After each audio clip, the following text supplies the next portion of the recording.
On today's episode of the McCann Dogs Podcast, toys, food, freedom is a huge one. Those are all things that you are going to use to help convince your puppy that you're in charge and you're a leader. You know, we can easily convince our dogs that we're leaders simply by using some follow through and using resources in our world to convince them that we bring all the good things. And now, Instructor Shannon. Welcome back to the McCann Dogs Podcast. It is season 4, and I am in the studio today with Instructor Swanny. Hi, everyone. And I'm Instructor Shannon. For those of you who haven't seen me before, it's nice to have you join us for the podcast. We are going to be talking a little bit today about some of the really common mistakes that get made out there in the world that will set you up for a little bit of a downfall. Mm-hmm. And this one we're titling the things that professional dog trainers would never do. So there's a couple of things that occur out there in the real world with people that can be a very short-sighted thing that can set you up for much bigger challenges that you had anticipated. Mm-hmm. And they're generally things that professional dog trainers know all too well are going to go down the wrong hole and know all too well to avoid. So without any further ado, top of your list, Swanny, what would be the thing that you would never do the most? Well, I think probably top would be I would never take my dog to a dog park. Love it. And why is that? I don't know the dogs in that dog park, and I don't want my dog to have a bad experience. Perfect. There's too many things that can go wrong out there. Yeah. Also, I got my dog for me. Yes. To play with me. I didn't get my dog to play with other dogs. Yeah, for sure. The anonymity factor at the leash-free parks or dog parks or whatever the case may be, however they're referred to in your regional area, the anonymity factor is the scary part. And unfortunately, we're in a position to have seen and heard all sorts of horrifying stories about dog parks and the things that happen there. Just as professional dog trainers, you know, we have to deal with the fallout with students who come in with dogs who are now reactive or extremely afraid of dogs because they've had events happen at leash-free parks. Swanny, you have some other experience besides just the dog trainer part. So let's talk about that. I worked at an emergency veterinary clinic, and I saw the fallout of what happens at the dog park. Yeah. I saw some horrifying things that will stick with me, and I don't like to think about. Yeah, like, I bet. Some things that, you know, just heartbreaking things that have happened to especially little dogs. Yeah. I also saw a puppy get a young puppy. Someone had, I don't know, it was about maybe 12 weeks, and the puppy got ran over by a pack of dogs running. And that dog has permanent back injuries. Oh, and dear. My heart broke for that little puppy. Yeah. He should have had a happy, fun, pain-free life. Mm-hmm. But he went to a dog park, and now he's not going to. So, yeah. That's hard. Definitely unequivocally, do not take your puppies to leash-free parks. And there's so many reasons for that. Mm-hmm. First off, they're puppies and they are vulnerable. Second off, that vulnerability doesn't just exist in their physical ability to play with other dogs. There's also vaccination concerns and all sorts of other things that you would want to take into account before you choose playmates for your puppies. With socialization, we talk all the time about socialization being about exposure versus interaction. And we actually did an episode recently on ways to socialize your puppy and what really good socialization looks like. So you can look that up. There's all sorts of information on our YouTube channel as well about good socialization. And we want to choose our puppies' playmates very, very wisely, because socialization is not just about interaction. It's first and foremost, it's about observation. But then second, it would be about good interaction, not just any interaction, because if an interaction is wrong or bad for your puppy and it sets them back, there can be a multitude of things that problem leads you to versus just having one bad interaction and now we're going to go and have pleasant interactions. You know, there's all sorts of situations where that one event learning could be all it takes for you to have a lifetime of things to work back from. Yes. And, many dogs just don't enjoy socializing. I think people purchase a dog and assume it wants to play with other dogs, but a lot of dogs don't. Many dogs don't want to play with other dogs. Yeah. There's some breeds that are more gregarious, like Labs and Goldens love to run and body slam. Whereas that would have been my Sheltie's worst nightmare. Yes, that would have been a nightmare for her in a dog park. And why would I subject her to that? Yeah, most definitely. Yeah, know your dog and don't feel guilted either. One of my son's friends' mothers took her golden doodle to a dog park. And she says, I knew it was wrong and I knew I shouldn't be doing it. And, Daisy was afraid, I could tell, and she was being bullied. But she said I'd been guilted into doing it. So don't be guilted into that. No. Yeah, absolutely. Yes. It's like I wouldn't take my 5-year-old child and throw them into a punk rock mosh pit. Ooh. No matter what. But that's what you're doing. Probably a good idea. Yeah. That's what you're doing is you're taking a dog and chucking it into a mosh pit or a rave party that changes constantly. Yeah. And, today it's these dogs. Tomorrow it's those dogs. I would hate that for myself. I don't want to be put into these giant social situations. Yeah, me too. So definitely no puppies, little dogs. You'll see a lot of dog parks set up where they have out of necessity had to put in a secondary area specifically for little dogs. And let's talk about that for a minute. Why is that? Big dogs can really injure little dogs. Right. And little dogs can get very fearful of big dogs. Yeah. And if a little dog starts to go, I'm afraid, and starts to squeal and run away, now you have that prey drive come out in the big dog. Yeah. Never underestimate predatory drift. Right. And pack mentality. Yeah. Yes. Absolutely. I saw a horrific dog that ended up passing away that had pack mentality. It screamed and ran away from the other dogs. And they set upon it, and nobody could stop it from happening. Yeah. And it was horrific to see. So, that's scary. But yeah, predatory drift is something that I just want to touch base on for a moment, because this is something that can often just sneak up out of the blue, and it's not something we expect. So even if you have 2 dogs that live together and they've been harmonious for most of their lives, predatory drift can still kick in, because when it boils down to it, even though our dogs are our pets and members of our family and we love them with every power of our being, they are still dogs. Right. In the end, they will still revert to the instinct of a dog, and dogs are predatory by nature. So the predatory drift thing that will sometimes rear its ugly head can happen out of the blue. It can happen quite suddenly, and it can happen with dogs that have gotten along and loved each other, loved playing with each other and being with each other their whole lives, and then suddenly this little trigger happens with the bigger dog. And whether that, it can happen with both dogs, to be honest, but the little dog obviously isn't going to cause an extreme danger to the big dog. But the bigger dog could be an extreme danger to the small dog when that predatory drift kicks in out of the blue and seemingly when it never reared its head before. And that can be a disaster for the small dog. So definitely, if you have a small dog, be even more warned, especially if you're going into a situation where you don't know the other dogs and you don't know whether or not they have these tendencies towards predatory drift, or if they're going to play well with your dog. One paw put in the wrong spot with a small, Bichon Frise, for example, playing with a German Shepherd could spell absolute disaster. Exactly, so yes. Another thing to think about at the dog park is, I have a story that goes with it. Okay. My Saluki Cowboy, we used to have a dog park near me. That was a beautiful dog park. It still is a beautiful dog park. And when it was first built, it wasn't fully fenced. Okay. So nobody went there. But I could go there because my dog was trained to come when she was called. So I would go to that dog park. Nobody was there. But if there was someone there, it was another person who had actually trained their dog to come. Yeah, that's a nice thing. Then they put the fence around the dog park. Now, every person in the world who hasn't taken the time to train their dog is in that dog park. So I stopped going because now it's full of untrained dogs. So a lot of people will call and say, but he needs exercise. I have to take him to the dog park. Well, my dogs need exercise and they never go to the dog park. Yeah. But you know what? I trained my dogs so they can be off leash. Yes. I've trained my dogs so I can play retrieve games and other games with them.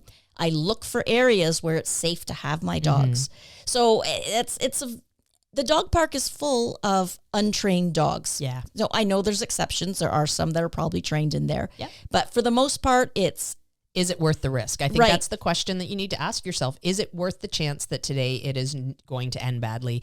And I actually would like to, I do have some empathy for people who are in situations where that really is their only choice. You know, even when it comes to leash walks, they're maybe not in an ideal situation where they can rely on that to help get their dog some exercise. So if you are forced to use a dog park because that is really your only option for exercise, there's a couple of things that you can do to try to keep it to be a safer thing. I would recommend going early in the morning or late at night in off hours where there's not going to be a lot of other dogs there. You know, the last thing any of us want is to be playing in a situation where somebody just opens the fence, lets their dog in, and then goes and sits in the car to have their conference call for work. And that sounds ridiculous when I say it, but it happens. You see it happening all the time. Or people let their dogs loose and then they sit there and they have their coffee and they're chatting with their buddies and they're paying no attention. And the dogs are going to the bathroom. No one's cleaning up. Now they're playing in it. They're running through it. Yeah, absolutely. And there's a potential for things to go awry. And if those people aren't paying attention, there's no way for them to help stop it. And they may or may not have control to begin with. So if they don't have control, they're not going to be able to stop it either. So those are reasons that I would really strongly recommend avoiding the traditional use of leash-free parks. You know, if you can set it up so that you go in an off time where you have a couple of friends with dogs, that you know those dogs, you know they're good dogs that are going to match your dog's play style and work well with you and listen to their owners, etc., then that would be another way to more safely use leash-free park. But if there is any other alternative in your life, I would take that over and above any sort of leash-free parks. Now, something interesting that I've noticed, I went to New York City last year, and while I was walking around, there was some dog parks. Okay. And I went to watch. The New York City dog park was very different than the Southern Ontario dog park. Interesting. Probably out of very necessity different because they don't really have like all their those concrete people jungle. have. Yeah. Yes. And there was a lot of dogs in it, and I was very impressed. It was not a running crazy situation in there. It was very different. So interesting. You know, if you live in, if anyone lives in New York City, you know, drop us a comment about, you know, your dog park. Because I know you have no other way to. Yeah. Right. But I thought, wow, like. So what was the, just curious about the setup of the park. Was it long or was it like a small box? It wasn't an empty boxing ring. So that's what I often see around us is these empty boxing rings. It was a well manicured park. It had trees and bushes and little paths you could walk on with your dog. There was a lot of mulch in certain areas.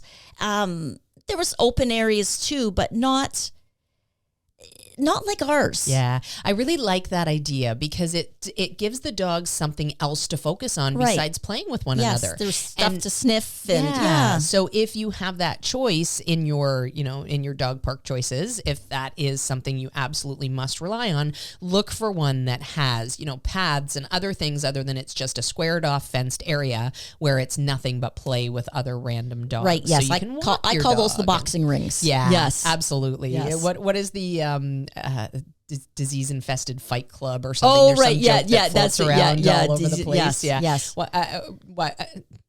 Why are they called dog parks? Because disease-infested fight clubs doesn't quite fly or something like that. Yeah, something like that. It's good for a giggle. Yes. I've butchered it, but it is funny when you see it. But yeah, there are dog parks that have pathways and you can space out and you know, I wouldn't go to them myself unless I lived in New York City and had no other choice. But then I don't know. I think it's a different culture there. It is. It's a different vibe because they can't have dogs out of control walking down the street because there's people everywhere and things going on and traffic and like it's a very, very busy space. So. I even noticed in Central Park, the dogs were under great control.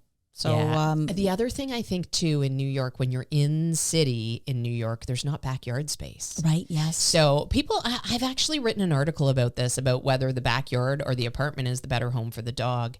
And a lot of times people will instantly say like, you can't have a dog in an apartment. And I would beg to differ because a lot of the times with big backyards, the dog just gets thrown out in the backyard. Right, Whereas if you're in an apartment and you have a dog that has needs, you need to get them out. So you need to go to training classes and you need to take them out on walks and you need to make them part of your life. Right. And I would say that that is a nice life for a dog versus just having free roam of the backyard all day, every day, and never getting out to do anything and never getting those social opportunities to be outside of that yard. And there's a lot of neglected dogs in yards. Yes. A lot of neglected dogs. Absolutely. So I have a blog post that I wrote many years ago about that, and it took there was some controversy about it, but I stand firm on my opinion on sure, that. Yes. I really think that you can do a great job raising a dog in an apartment or in a condo. And of course, our lives are headed more in that direction, at least in our area. Right, yeah. Our neck of the woods, there's a lot more condo living happening. Yes. So rest assured that you can be a good home in a condo as long as you're willing to get out and about. I noticed some of the new condos going up in our area have dog wash stations right inside them. Oh, so how brilliant it is shows that? the culture is changing. Yes. So they have an elevated tub that is for everyone to use in the condo. That would be so nice. That would. So nice. Let's go. We're moving. It also ensures that you're not bringing your dog in and then tracking mud all through the common spaces to get back to your own unit. Yes. So that's smart on their part as well. Keep them clean. Yes. Fleas and ticks. Yes. That would be very, very convenient. Okay, let's move on from dog parks because I think that we've done a good overview of dog parks and why most and as you could probably tell, we did not like dog parks. Yes. Did you notice that? Yes. We don't like them. Okay. Alrighty. What's another thing that professional dog trainers would never do? I would never give up on the crate. No matter how much my puppy screams that first night, I'm not giving in and putting them on my bed. Perfect. You know what? You are learning to use the crate. Yeah, absolutely. And this is one of the talking points on my list, actually, is not use a crate for crate or some sort of confinement. So a lot of the times we have this Disney model for dogs in our head where we bring this puppy home and we let them loose in the house and everything is wonderful. And of course, those of you who have raised puppies lately, you know that is absolutely contrary to what actually happens. Puppies are a force. They are constantly biting and chewing and eating and peeing and, tearing things apart and getting into mischief. Right. And, the crate or some sort of a good confinement setup will ensure that you can gradually introduce them to the house as they start to learn the rules. So I would say that once I get over like the adolescent period and whatnot with dogs, my dogs spend very little time in their crates. Actually, that's not true because they spend time in their crates when I'm working. But in my home life, they spend very little time in their crates. Yes. Like I can't remember the last time actually I crated either of my current dogs at home because it's just not necessary. Right. Yes. They know the rules of the house very, very well, and they rarely misstep in any way because in the beginning, I used my crate religiously. I was thorough about making sure that they didn't rehearse the wrong things. And then we were able to gradually go to a system where they understood the rules of the house and I could let them be loose in the house. So what are your experiences?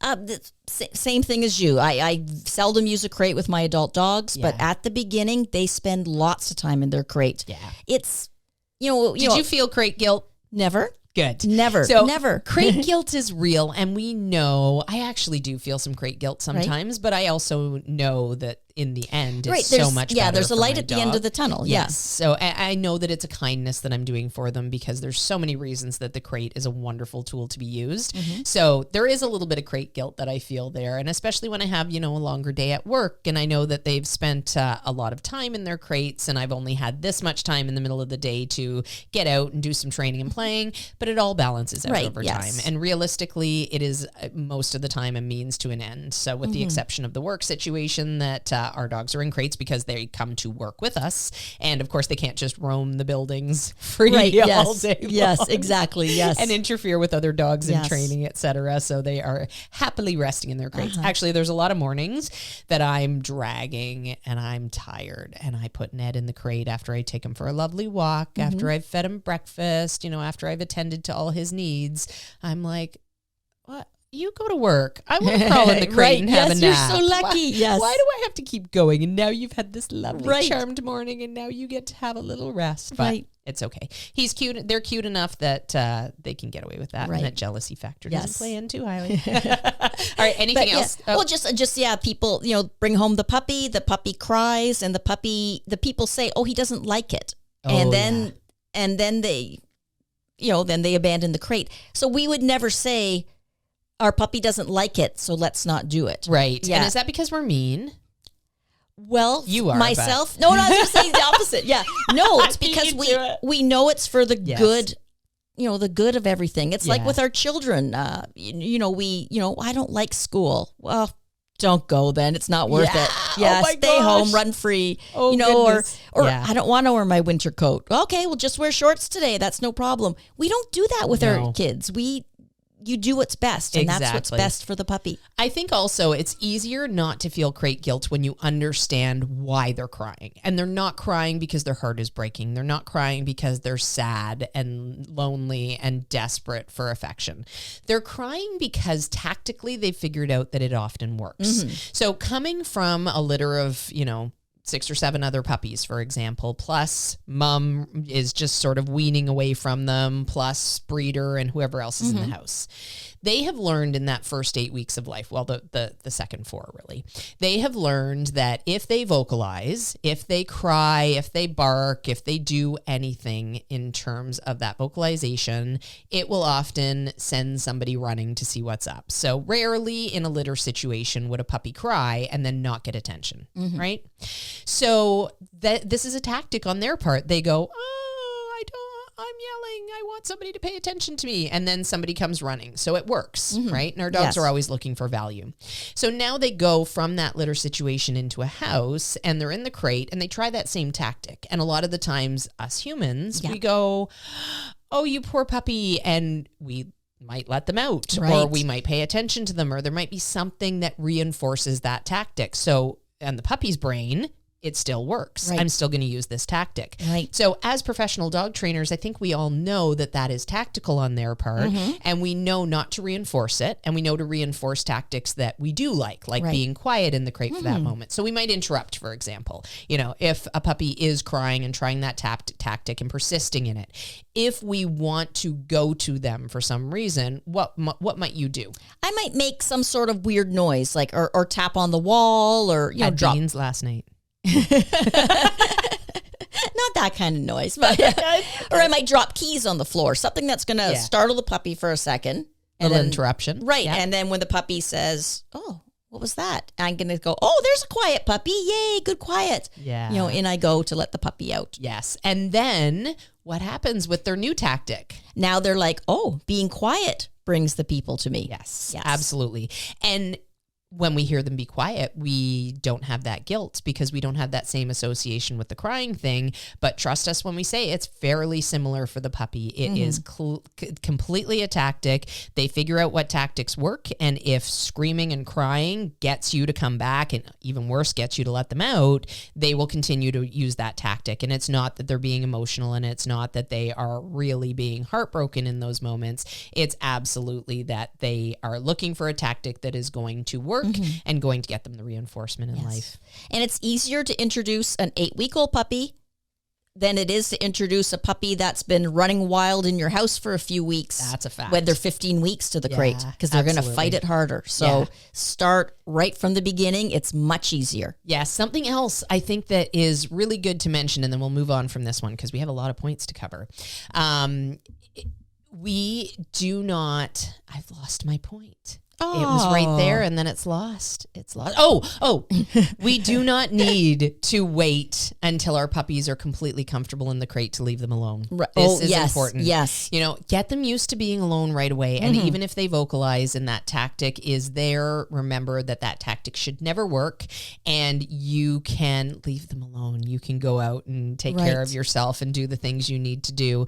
Obviously you need to take care of the puppy's needs and you're not bringing them home, putting them in a crate and going to work for 8 hours in the day and expecting them to be okay with that. Oh, that would be awful. But if a lot of the times we get people 2 or 3 weeks into crate training and they put up their hand for us and say like, when can I leave this puppy alone? Yeah, I need groceries. When can I leave the house? You haven't left your puppy alone yet. Like, leave the puppy alone. They need to experience that because life will probably include them being left alone at some point. Right. And we want to make sure that that's not a huge culture shock for them when it happens. So if they get used to you being around all the time, then it's going to be actually harder on them when you do start leaving them alone. So like I think nothing. The first day I bring the puppy home, if I look in my fridge and there's no milk, it's like, I need milk. Yeah. Puppy in the crate and off I go. And, it's only been home for a few hours, but that's okay. The puppy learns right from the beginning that Christine's not always there. I wouldn't do it for milk, but if there was no wine in the fridge. Oh, right. Bye, puppy. Yeah.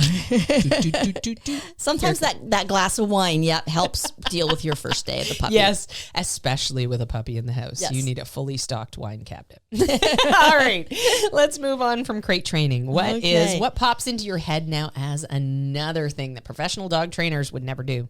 I would free feed my puppy Ooh, or that's dog. a good one. Free feed. Yeah. Just have food available all the time for them. Yeah. So explain what that looks like for your average household. Well, people fill up the dog's bowl, and when it's empty, they fill it up again. And when it's empty, they fill it up again. Yeah. And they don't know when the dog eats. They don't know how much the dog ate. Yeah, absolutely. And dogs often become overweight that way too. Yeah, absolutely. And I think that this is a fairly common tactic that people use with cats is to free feed because cats tend to be a little bit of a grazer. But if you get cats on meal feeding time as well, they will also fall in line and it'll be much easier to. I'm definitely not a cat expert in training, but I did help my sister and family transition because their cats were quite overweight and they weren't sure what to do. And I said, you know what? First tactic is I would get them on meal feedings instead of having them free feed because they're just grazing all day. You know, they've got this life of luxury where they lay around in the sun all day long and maybe chase a fluff across the floor and interact with the humans. And then when they get bored of all that, well, I might as well go and eat. Right. Might as well go and eat again. So, and the same thing happens with our dogs. And I'm being lighthearted about the cat thing, but we spend a lot of time training our dogs, and we spend a lot of time wanting to use things and resources to build value for us, so that our dogs like to look to us for good advice and good information and good leadership. So, what are some of the things that get lost when you free feed? Well, when you're housebreaking, you don't know when the puppy ate, so it's hard to project if they're, when they have to go to the bathroom. It's hard to incorporate food as part of your training. Right. You can't regulate things. Yeah. And food, I think, is one of our most valuable resources to claim leadership. So if I can provide my dog with food, I'm the hunter-gatherer, right? I'm the one that goes to the pet food store if that's where I'm getting my my dog's food. And I battle to get my bag of dog food or, containers of raw food or whatever the case may be. And I come into the house as the hunter-gatherer and I have all this food that I now provide for my puppy. Right, yes. My puppy says, oh, well, you've got these things under control. These are really important things to live. You've got these things under control, so you must be special. Right. So now I'm going to keep looking to you because that's a resource I really like. Right. And people really struggle with leadership with their puppies, and it's understandable. We're in a society where it's really hard to understand what good leadership in dog training looks like. If you are looking for more information and advice on leadership, we have lots of good focused leadership information that can help you out. We have got YouTube videos, we've got blog posts, and of course you can join us for online or in-person dog training where we will fill in all of those leadership holes for you and with you and help you to create a well-behaved four-legged family member. Yes. But in the meantime, know that resources, toys, food, freedom is a huge one. Those are all things that you are going to use to help convince your puppy that you're in charge and you're a leader without having to be militant and physical and correction based and all those things. We can easily convince our dogs that we're leaders simply by using some follow through and using resources in our world to convince them that we bring all the good things. Yes.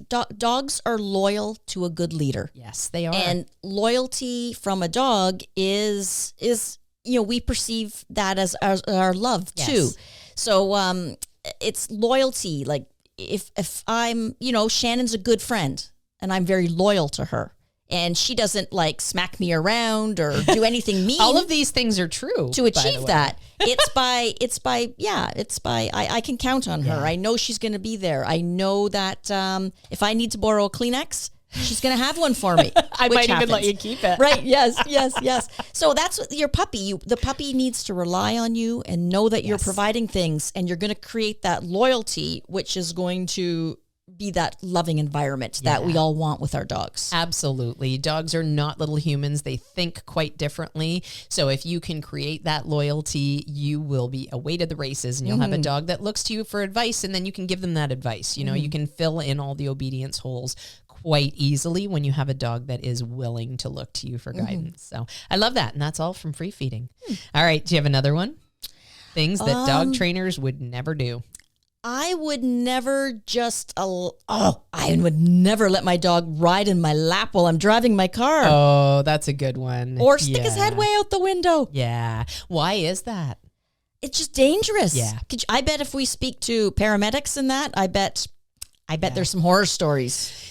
There's nothing worse than seeing a little dog in someone's lap. Yeah, absolutely. Or even a big dog loose in the vehicle, it makes me cringe, because in the event of an accident, and it doesn't even have to be a big accident, you know, you can have a little fender bender that you don't have any visible injuries from, but if your dog is loose in the car, they become a projectile. Yes. And in addition to them becoming a projectile and potentially hitting the window or hitting the seats if they're in the back seat, etc., they can also become a projectile in terms of you, and they can cause damage to you, so that even in a fender bender, you're ending up in this situation where it is dangerous and impactful and injury inducing.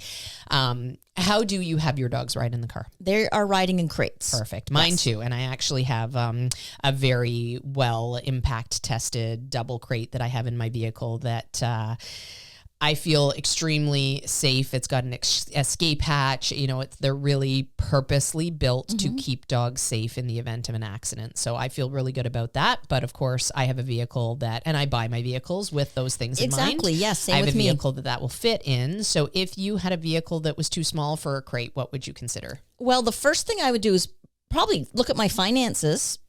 I maybe wouldn't choose a dog that didn't fit if I had a little, I don't know, tiny Corvette. Ooh, that's nice. Right. Would you take me for a ride? I would. Now, I'm not sure the interior of a Corvette. Something tells me it's a 2-seater. Yeah, I think so. But say I had a little 4-seater and my dream dog is a Rottweiler. Well, I look at my car. I think that's silly. I'm not going to do that. Either I'm going to get a smaller breed or I'm going to invest in a bigger car. Yeah. It's like if I have a baby, I'm not going to keep my 2-seater Corvette. I'm going to adjust my life. So yes. That's a good point. Right. So I'm going to look for the vehicle. But now if I can't and I'm not in a financial situation and I already have the dog, then I'm going to use a seatbelt for the dog. So there's very good dog seatbelts on the market, and you can purchase one of them. There's crash tested ones as well. And my dog's going to be safely tethered in for every ride. Perfect. And I think that we have a different perspective because our dogs travel with us to work daily. Yes. So our my we're dogs off to are shows always, my dogs are always in the car with me. Like it's rare that I'm in the car without my dogs, and I can actually turn my stereo way up and, you know, sing at the top of my lungs without worrying about putting them off. That's a rarity for me. It does happen occasionally, but for the most part, my dogs are always in the car with me. So that budgeting for a different vehicle, et cetera, is so reasonable in that case. I know a lot of times if dogs are just in the car to go to the vet or for the occasional vacation to go on, et cetera, it might not be as reasonable to budget for a new vehicle, but you do still have ways of making sure that your dog rides safely with you and isn't going to become dangerous to themselves or you in the event of a crash. I've seen awful things in terms of videos, of course, on Facebook and whatnot, but dogs jumping out the windows of cars and things like that on the highway. You know, Kale and Ken actually saw that happen live on an interstate traveling somewhere in the US. But even just sticking their head out the window, like, think about the bugs flying. Think about the rocks flying. All that debris, like if you're going to allow that, and we do not recommend you allow that at all, but consider your dog's eyes. Yes. And think about getting them rec specs or something like that, because all it takes is one bug flying quick. Like if you're going 60 or 70 kilometers an hour and a bug flies into your dog's eye or like wings into your dog's eye, they could lose an eye from that. Like, did you see injuries like that at the emergency clinic? We did see the odd eye injury, and we did see dogs that had jumped. I think people don't think their dog will jump out of the car, but you know what? They do, because you see it at the vet clinic. They don't jump out of the car until they do. That's how I always like to look at things. Yeah, well, they don't do it until they do. Yeah. So it's they're animals. Yeah, absolutely. they're unpredictable. Yeah. They're not perfect. Just like we aren't perfect. Our pets aren't perfect all the time. What do you mean you're not Well, perfect? That's true. Yes. Swanny, you're perfect to me. Thank you. Thank you, Shannon. All right. Any other things that pop to mind? How about you? You think of some. Yeah, I got a whole bunch. You got a whole bunch already? Yeah. So one of the ones near the top of the list, right underneath go to dog parks. Right. Because, of course, you nailed that one. That was the top of my list. I know. I bet I know what you're going to say. Get 2 puppies. Get 2 puppies. Oh, my gosh. Yeah, I thought of another one. What did you think I was going to say? Take them to train them. Train your dog. Professional dog trainers would never not train their dog. Would never not train their dog. Yes. Yeah. And then they wouldn't be professional dog trainers. It's true. And that's perfect as well. But yeah, the next one on my list is get 2 puppies at the same time. That's a really good one, Shannon. Why is that? Because it's double the work. Yes, double the work. Often people think that if they get 2 puppies, those puppies will raise each other. They'll play with each other. They'll entertain each other. And you know what? They will to an extent, but it leaves you out of the picture first off. So I don't want my dogs thinking nothing but loving their sibling and being with their sibling and the other dogs in the house. I got my puppy because I wanted another puppy. So I also want to take advantage of, we were just talking about free feeding and resources and that feeding into leadership. If my puppy gets all of their emotional and physical needs met by another puppy or other dogs in the house, it leaves me completely out of the equation. Mm-hmm. And we see this struggle all the time when people come to class, and we can tell, we ask leading questions like, do you go to dog parks? Do you go to daycare? Do you have other dogs in the home, etc.? And we can often tell when we see a team in class that is frequenting one of those situations, there's not a lot of relationship there. Yes. Because the puppy or the dog is so used to getting their needs met by other things that they really don't have the time for this human who's at the other end of the leash, who may or may not be well versed in how to physically train the dog at that point. So it just makes life exponentially harder. And very quickly, within a couple of weeks of saying, you know what, you need to stop those practices, it'll put more focus on you. It'll allow you to become a better leader for the dog. It'll allow you to give them better information, and they will be more receptive to it because they have needs that need to be met. Then we start to see things turn around, and we start to see a relationship begin to develop and take hold in those scenarios. So 2 puppies at the same time, basically, if you think that you're going to be able to just let them loose and let them raise each other, you are in for a bit of a rude awakening.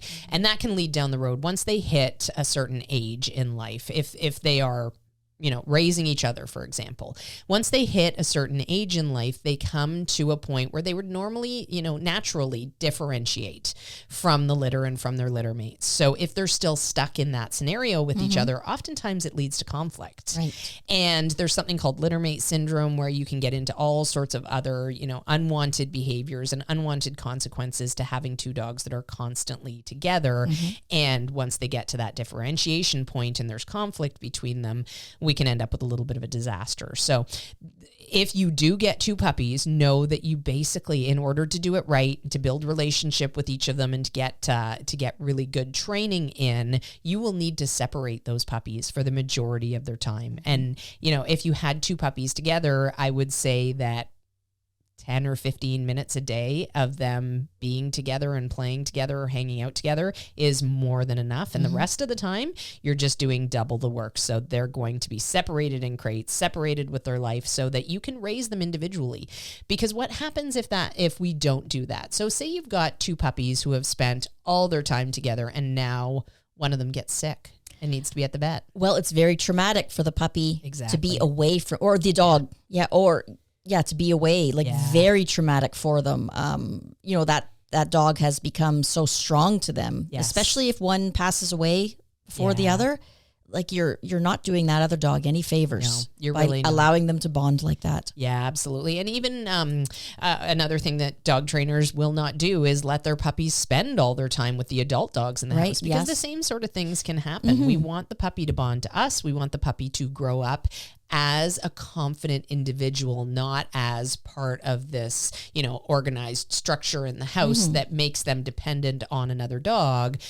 It also leaves us out of the picture. So again, they're getting all these needs met by the other dogs in the house, and it leaves you out of the picture to struggle and be frustrated with your training. Right. So yes, many of the people that we see get 2 puppies, it maybe lasts 1 or 2 weeks, and then they place one of the puppies. Yeah, we see that quite often. Yeah, we have a few people in our online programs that have made it work very nicely. Yes, there is success stories. Yeah, yes, absolutely, but they have worked diligently, and they have been in a situation where they had the time to do it. So whether they were retired or they just had the time, whatever the case may be, they weren't setting themselves up to begrudge the puppies because all they were doing was raising puppies. They were able to do it joyfully in their situation, and they've done a really great job, but they've done so by raising the puppies individually and basically just doing double the work, or having a second person to do the other half of the work. So, all right. Anything else that springs to mind there? I would never, ever leave a child and a dog unattended. Perfect. Why is that? And I would never get a puppy for my child. Okay. Yes. So let's dive into that a little bit. Why wouldn't you get a puppy for your child, first off? I think that's a really interesting discussion. Well, the bulk of children love the puppy, but they don't love the work. Yes. Once the kids all gung-ho, oh yeah, I will walk the puppy every day. I will do all this. But, you know, especially once they get a bit older, they get involved in sports, they get involved in different things, and now the puppy is a hindrance to them. So when you get a puppy, you have to want the puppy. Yeah. Yes, we can't. Yeah. And know that you are going to be probably begrudgingly taking on the work. So yes. Now there is exceptions. Yeah. Like I know I did a lot, but I had a different, growing up in a dog show family, it was very routine for me to have to care for the dogs. Yes. And I remember when I was 14, my parents said I could train my aunt's German Shepherd Pointer, but I had to go over 5 days a week after school and work and train the dog. Wow. So 5 days a week after school, I walked over to my aunt's, got the dog out, trained I was training for a companion dog title, and then walked home. I bet that was a really good way of seeing whether or not you were ready for the responsibility. So are you going to stick with that? When your friends are going to hang out at the mall, were you envious of that, or were you like, no, I don't want to hang out at the mall. I got training to do. Like, no, I did my training. And you know what? My parents never bought me my own puppy.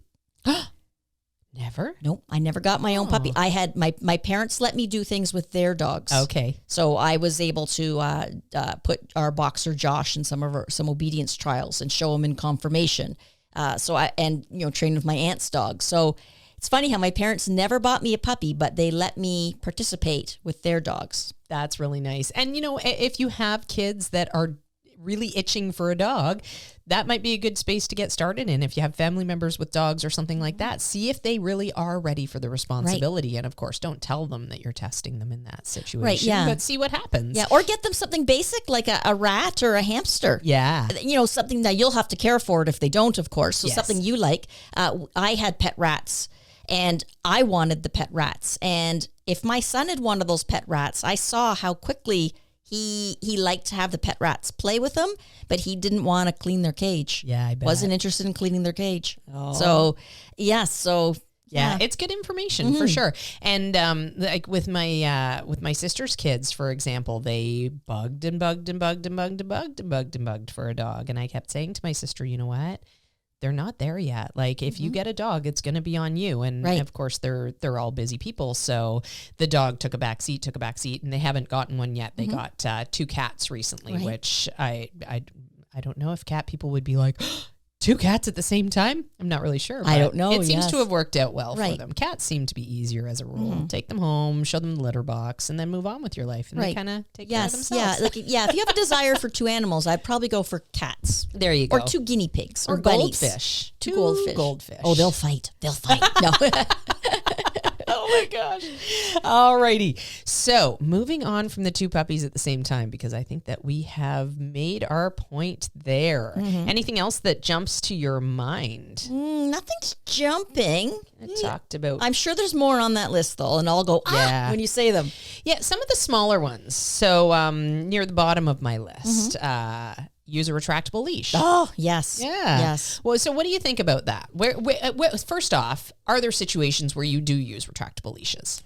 I have used retractable leashes with my well-trained older dogs. Beautiful. Now, Honda wears one sometimes because he's deaf, and I cannot call him back, but sometimes I want him to have a little bit more room, but I don't like that constant tension on the collar. That's the big thing that bothers me with a retractable leash is that tension. They have to pull against. It's teaching them to pull. Yes. Yeah, so, absolutely. With a young dog in training, a retractable leash is, I would say, an absolute no-no. And I'm the same. I will use them occasionally in the right space. So if I have a wide open space that they're not going to get tangled around things, etc., I would consider a retractable leash on a dog that I had verbal control of. Right, yes. Because I never want to have to rely on that retractable leash itself. The guts of those things are plastic. They break very easily. You know, the line itself is nylon and will burn you. I actually have a really... it's small now, but I have a scar from a really bad burn from when I had my Rottweiler on a retractable leash. And I was locking the front door of the house because I was taking her for a walk. This is a long time ago, of course, so I was much younger. I was taking her for a walk and something caught her eye and she went darting. And my first instinct, of course, I reached out and grabbed the line instead of trying to lock the retractable leash. And I learned my lesson very, very well in that instance. And retractable leashes have only gotten more and more into the will not use pile, but I do use them with my older deaf dogs. Like when I walk Reggie now, he needs to be on a retractable leash because he can't hear anything. Right. Yes. So I need to be able to connect with him, but I'm very careful with where I walk him, and he's 15. So we're not going for big long walks anyways, and we're not going to busy areas, and they're generally open spaces with nobody else around. So there's not the danger factor. Like we have so many stories out the yin yang of people tripping on retractable leashes, getting burned by them, getting tied up in them. I was in a busy vet office once and I was tied up by a little Shih Tzu on a retractable leash, and I thought, this is not the environment for a retractable leash. Like, you don't know your dog's over here tying me up, and you're at the counter paying your bill, and you don't even know what's going on here with your dog. And you could be there, for something very sad, and now you incidentally, I was euthanizing one of my mother's cats at that time because it was time for that cat to go, and I was already working really hard to hold it together, and I was being tied up by a retractable leash. So yes, definitely double the inappropriateness. But something to be very aware of with retractable leashes is that danger factor. And most dog trainers are very selective if they ever do use a retractable leash. And I don't ever like to say no to any tool, because there's usually a place where it can be used appropriately. And when used appropriately, it can be a great tool. Right. But I used the retractable leashes with my Malinois quite often. I don't know why at that point in my life I was very much into their retractable leashes. And I had long ones that went out 26 feet. I think now they go about 16 feet. Yeah, I think generally about 15 or so. I think we trained fly ball on them. So I was very proficient with them. And I remember working with them so they understood when they felt that lock and I did a little pull back, they understood it meant come back to me right away. Absolutely. Because you see people trying to haul their dogs in on them like a fish. But, so take some time to train the dog. Yes. So it's like I lock it, I do a little pull, the dog says, I know what that means. Yes. It means I need to come back. Perfection. I love that. So we actually did a YouTube video recently on retractable leashes, and I talked and demonstrated that with young Funky Monkey, who belongs to Cal McCann and was a demo dog for that video and is deaf as can be. So we talked about how to do that, how to teach it, and how to build that understanding. So that is definitely something that if you are on the cusp of an older dog losing their hearing and you want to teach them how to be responsive to a retractable leash, that video will be very educational for you. Yes. Okay. Good chat on retractable leashes. So what else? Anything else that jumps to mind? Have friends and family over for a backyard barbecue and just let my dog free roam around and not pay one attention at all to them. Oh, that's good. And especially young dog in training, right? So we really need to take responsibility for our dogs all through their lives. And once I have a dog that is ready for that step, I will generally, if I have, if it's trusted family and friends and they know how I deal with my dog, I'll generally trust that they're going to be fine with, like the Ned and Reggie, for example, right now. My niece and nephew now are old enough that it's a non-issue, but Reggie was a little bit nervous of them as kids. And I made sure that he was either under strict supervision with me or like on leash, under control, or away, because I didn't want any mishaps, and you get distracted. Right. So, I would say that goes one step further too, into making sure that you're not just leaving your dog loose in the house until they understand the rules, etc. So making sure that you take good responsibility for your dogs at whatever stage they are at in their life, and make adjustments if you need to, I think is a really important thing, and something that dog trainers definitely do. Right. Yes. So, do. I said it. They do. Yes. Dog trainers definitely do. And that's a fact too. Alrighty. So that's a good one to cross off the list here. And we're getting down to the end of the list, but I've got one here. Let pups chew on sticks. Oh, yeah. What do you think about that? Well, sticks are very sharp, and sticks can perforate and they splinter. Poke and splinter. Yep, that's and can, we I guess it's because we hear so many stories. We know, we potential dangers. We hear the dangers. Yes, we hear the dangers. So I actually had a scary incident with Ned with a stick, and I generally don't let him chew sticks either, but it was, we were hanging out in the yard. He was old enough that I wasn't paying total attention to him, and he somehow was chewing a stick as I wasn't paying attention. And my partner said to me, I think he's choking. And I was like, what do you mean he's choking? He's choking on what? And I went running out into the yard to see what was going on. And he had a stick lodged at the back of his mouth.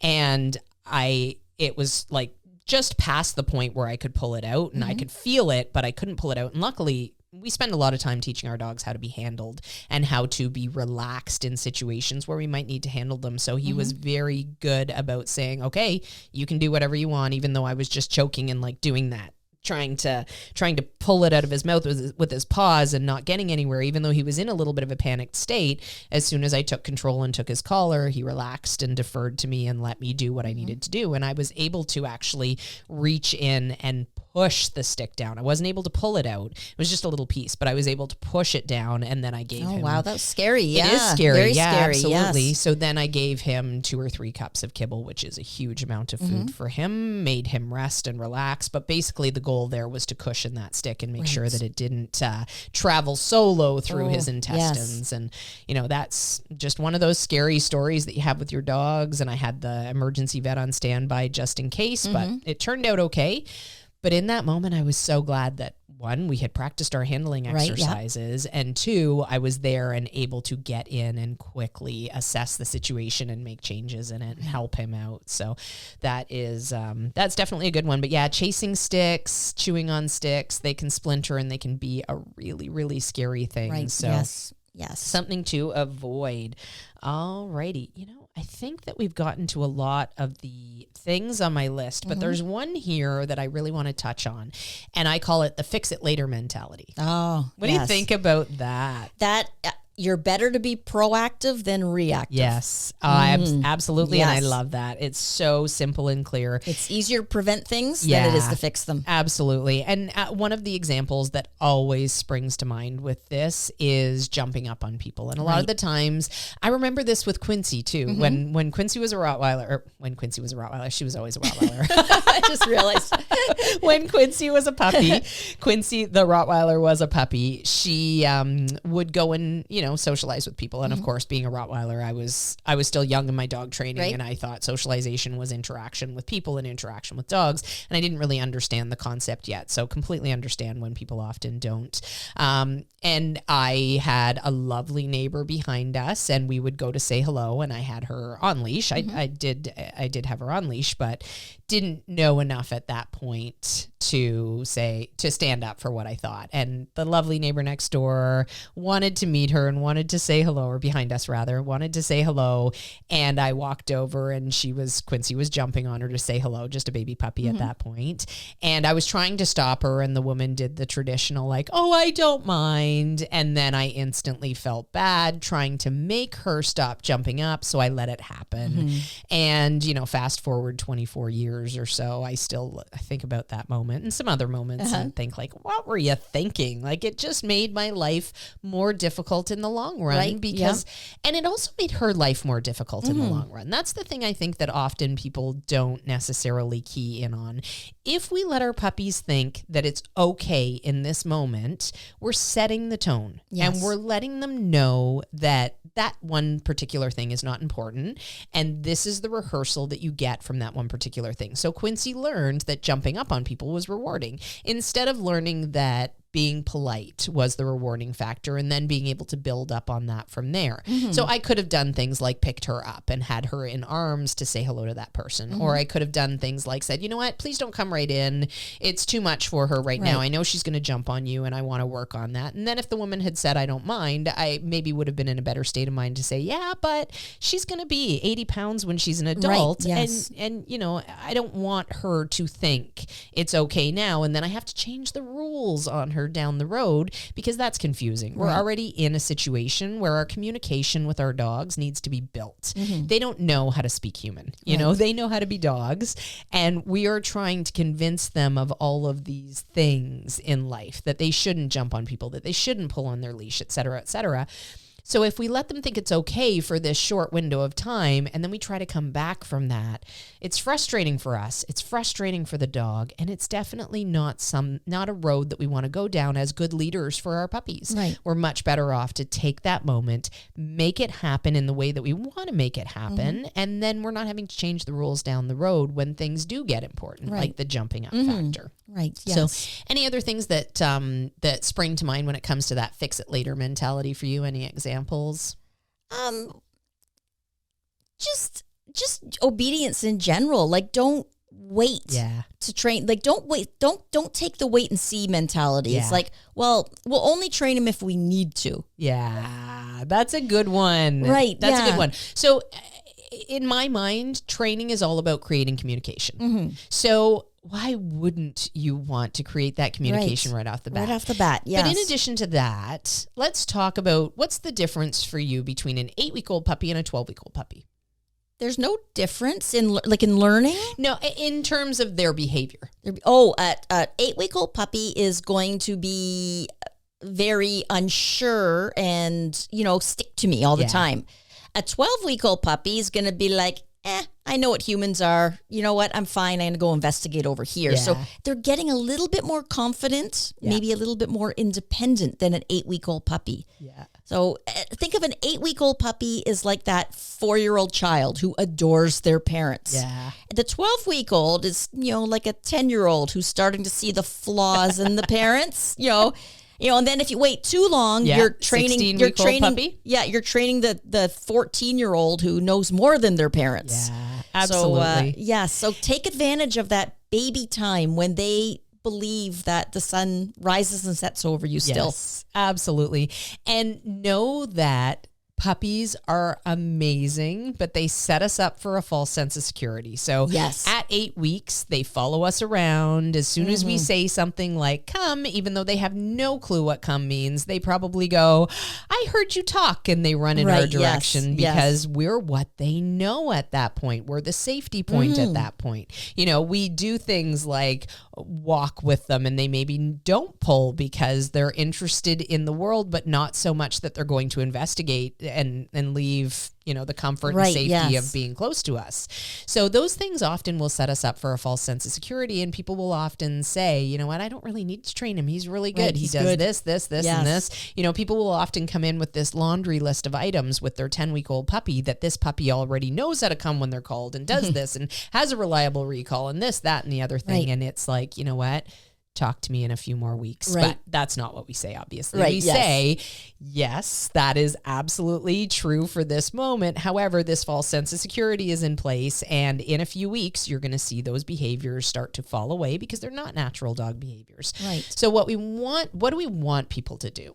We want people to go to classes or take an online class or and do at it least proactively. Just watch like videos we do with our yes. children. Yes. Yeah, we teach them math before they need it. Right. We don't wait until they're out there in the real world trying to figure out their budgeting and their grocery bill to start teaching them math. Right. Yes. We teach our dogs skills proactively so that when they do hit. So if I spend this 4 weeks, from 8 weeks to 12 weeks, doing some training skills with my puppy, teaching them sits, downs, and stands, teaching them how to respond to a puppy recall and respond to their name, when they hit that 12-week mark and they start to adventure in the world, I have those skills already started that I can continue to build on and that I can actually rely on to some extent, rather than having the puppy who I don't take that proactive approach with and I miss out on that window of opportunity of the window of cooperation where I know that will be time well spent training my dog, but because my dog is cooperative, my puppy is cooperative, and they don't need that training, I don't take that time.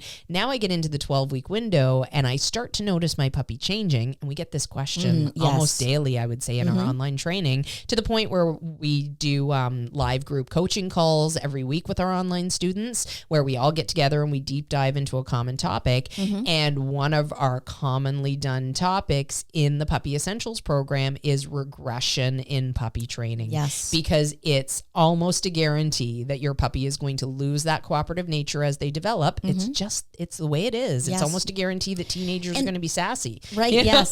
It's something that, is deep in their genetics. An 8-week-old fox puppy has to rely on its mom and follow its mom and stay close to its mom. Otherwise it'll perish. Yeah. Whereas as they get older and they're starting to leave the mom, they do need to get more confidence and independence. Yes. So absolutely. It's something deep in their genetics. Yep. That keeps them safe and then prepares them for life on their own. Yeah. But they're not going to be on their own. They're going to be with us. That's so right. we need to, we want them to live harmoniously in our world. So take that time, use that time to your advantage, because that early puppy training is easy puppy training compared to trying to start a little bit later. It's not impossible, of course. Of course you can still get through it, but don't wait. If you have the opportunity, if your puppy has come home at 8 weeks of age and you have the opportunity to start training right away, start training right away with them. Don't wait, because it's just going to make your job harder down the road.